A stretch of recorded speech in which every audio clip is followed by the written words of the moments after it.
Everybody, welcome to episode 2 of 4 Downs with Flight Club Football. I'm your host TBK alongside host Chris, where we give you the 4 top stories or downs from around the league.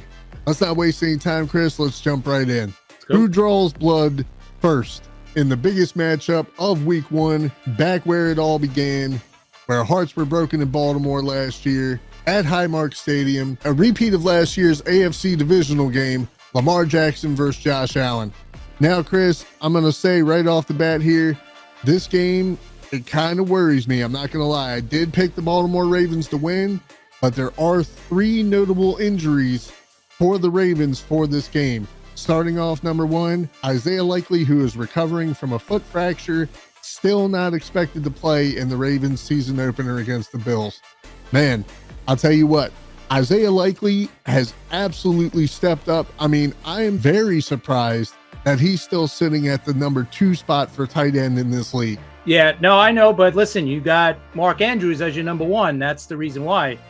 And you know how good that guy could be when he's healthy, right? That's the big question. Absolutely. Let's hope he stays healthy for you guys until at least Likely returns. Then that's a great dual action there at tight end. I mean, that's as good as you're going to get as a 1 and 2 tight end combination in the entire NFL, right? So this is a huge blow. This is definitely a huge blow for that first game. Unfortunately, the blows keep coming. Also on the injured list, fullback Pat Ricard. Let's hope that the offensive line stacks up against this Bills defense. You're taking away Derrick Henry, Justice Hill, and Keaton Mitchell's lead blocker in Pat Ricard. And you know what? Old Pancake Pat is always, you can't ever count him out. He's kind of like your secret weapon. Very clutch player, there when you need him. And sometimes he gets forgotten on the field, which makes him perfect for the Baltimore Ravens, which is why they've kept the fullback position. Yeah, I'm curious how this is going to change their whole offensive strategy going into this game, losing that lead back here to block for the running back. So I think this is huge. This one might even be bigger than losing Likely heading into this game. Gotta agree with you. Last but not least, big pickup from the Packers cornerback Jair Alexander. Now this guy has been a question mark all season long. We know that he's still dealing with a knee injury from last year. He hasn't practiced very much with the Ravens, didn't play at all in preseason. Although I just saw something minutes before we decided to make this video, Chris. Jair is telling the media that he is ready for his Ravens debut. Hey, we all want to see it, but let's just make sure you're healthy first, guy. Yeah, absolutely. Because you want him at the end of the season, right? You want him to get to the end of the season and even into the playoffs. So, yeah, if he can't play week 1, if you want to kind of take your time getting this guy back into the games, yeah, this might be the game to kind of sit him out. But maybe they want to make him play this game since it's such a big game, and then maybe sit him out next week because you guys, I think the Ravens got the Browns next week. You know, maybe that's the game you sit him to kind of rest him and get him back healthy, but maybe get him in this game. So it'll be interesting to see if he plays this game and then sits out next week. Yeah, man. So look, I'm going to say this. Ravens, your keys to winning this game: be aggressive, fast, and early. Play your game.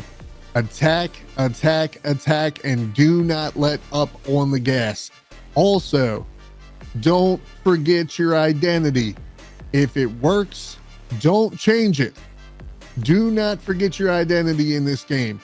On the other side of the ball, I would say for the Buffalo Bills, take advantage of the fact that your lead blocker for Derrick Henry, for Keaton Mitchell, and Justice Hill is injured right now. If you can get to Derrick Henry, you got a chance of stopping the Ravens. Chris, what do you think? Yeah, I'm with you there.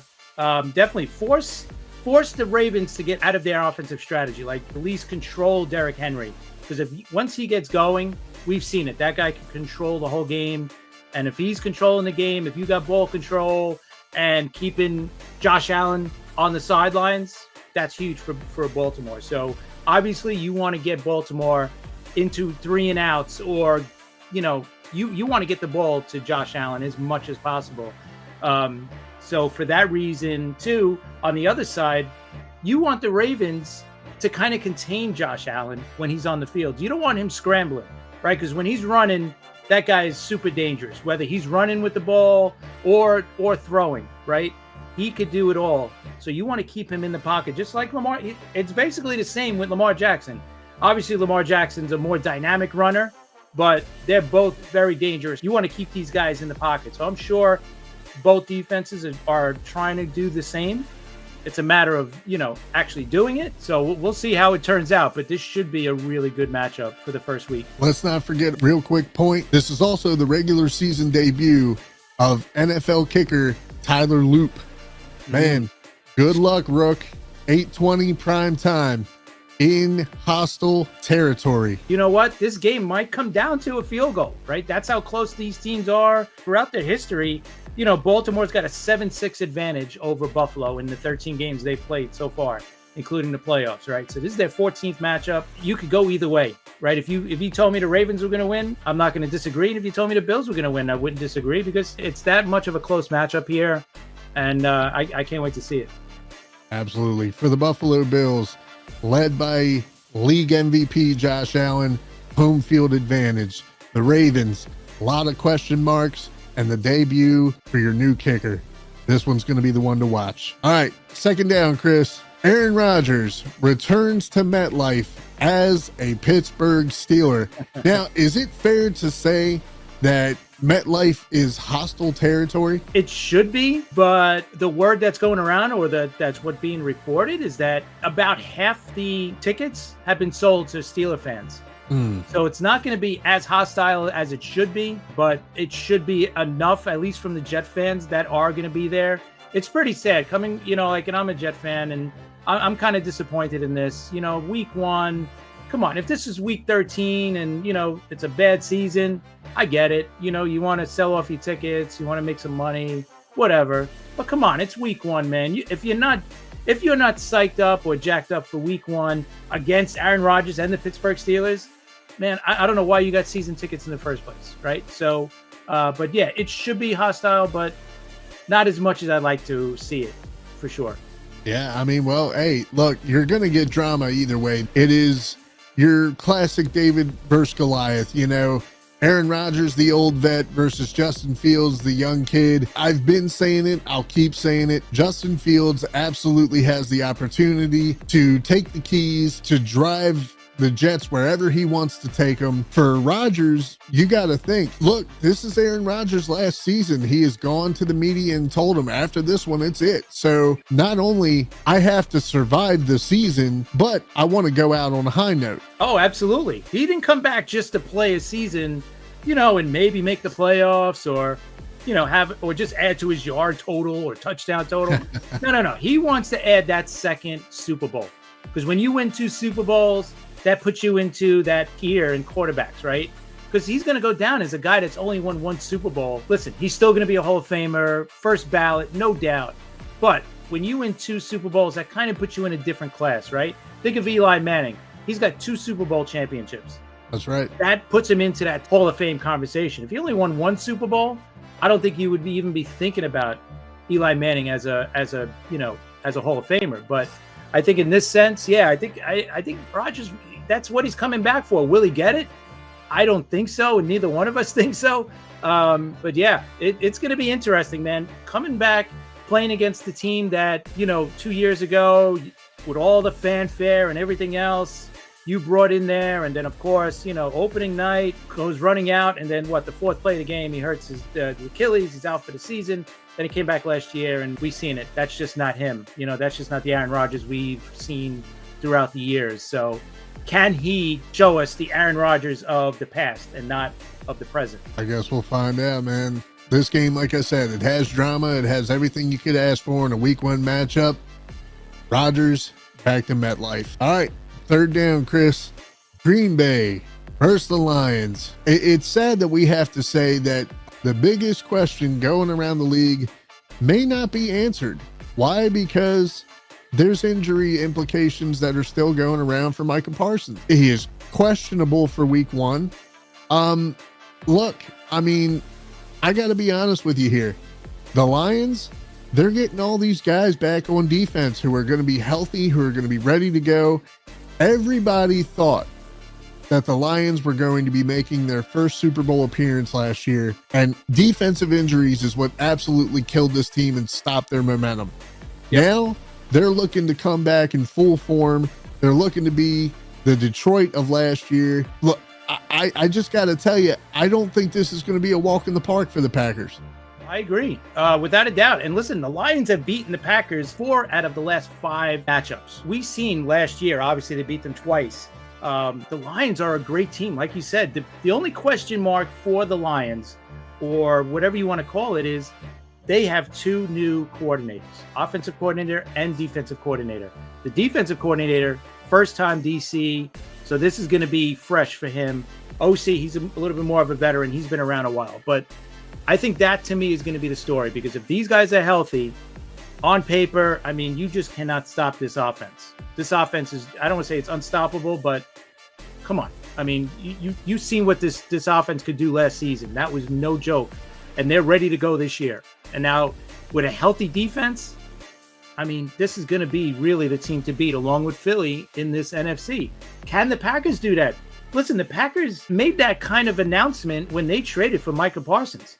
They basically said, we are going to be a Super Bowl contender this year. Whether you guys, might agree with it or not, you trade for a guy like Parsons, give up 2 future first-round picks.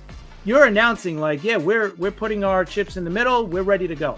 That's right. Can they do it? That's going to be, Jordan Love. Can he take that next step and be that elite quarterback? Been to the playoffs, but he's kind of come up short in the playoff games.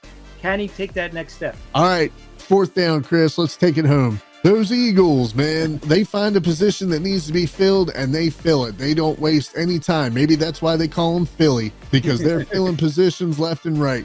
The Eagles have gone out and signed Za'Darius Smith. Man, this guy is a guy who is sought after in this league. He's played for Baltimore. He's played for Green Bay. He's played for Minnesota. He's played for Cleveland. And his latest team was Detroit.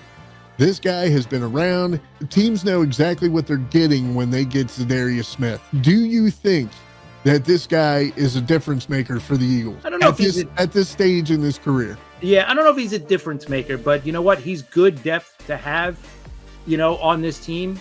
When you add an edge rusher with the experience of Za'Darius Smith, the guy had 9 sacks last year. You're talking about a guy who had 69 in his career. 3-time Pro Bowler, so he's been around a while, right? He's not coming in as a starter, right? Sure. Nothing like that. But we've seen just in this first week against Dallas that they were getting to Prescott, but they weren't wrapping him up. This is a guy that wraps guys up, right? That gets to the quarterback, not just rushes him, not just gets him to run. No, not just gets him out of the pocket. This guy wraps them up, right? 69 career sacks, so he knows how to sack. And the Eagles, they know how to put these guys in position. And with the depth that they got, he doesn't have to play every down, right? He doesn't have to worry about first or second down. He could just come in on passing downs and just go after the quarterback. So I think it's good. Is it a difference maker? I don't think it is, but it's great insurance to have, great depth to have on your team. This is a team that has obviously been talked about for making that repeat appearance in the Super Bowl. Could Za'Darius Smith be a guy that you look to down the stretch, a guy that you want to be healthy for your team in the playoffs? Absolutely. This guy, he's a game wrecker. He has that ability to be a game wrecker. Keep him healthy. He's on a Super Bowl winning team. I don't see how you guys could go wrong unless there's some kind of freak injury here. Yeah, absolutely. Like I said, it's good depth to have. He's just gonna be added into that mix of edge rushers for the Eagles. And they'll find a place for him on this team to just go after the quarterback. That's what you do. That's what you're gonna be here for, right? Come in on passing downs, on 3rd down, maybe sometimes on 2nd down, and he's gonna come in nice and fresh and hungry. And he's the perfect guy to add to this defense right now. For the Eagles, for sure. Well, that's going to do it. That's your 4 downs with Flight Club Football. Guys, I hope you enjoyed the episode. Make sure to watch live Tuesdays, 7 p.m. Eastern Standard Time on YouTube. Make sure to follow us on Instagram and TikTok at Flight Club Football. For Flight Club Football, this has been TBK and Chris. Make sure to hit that like button, as it tells YouTube that you like what you see and you want to see more of what you like. Make sure to hit that sub button, and if you do, hit that bell, hit all post notifications so that you never miss anything that Flight Club does. Now, get out there and remember the first rule of Flight Club: talk about Flight Club. We'll see you on the next one. Peace. Peace.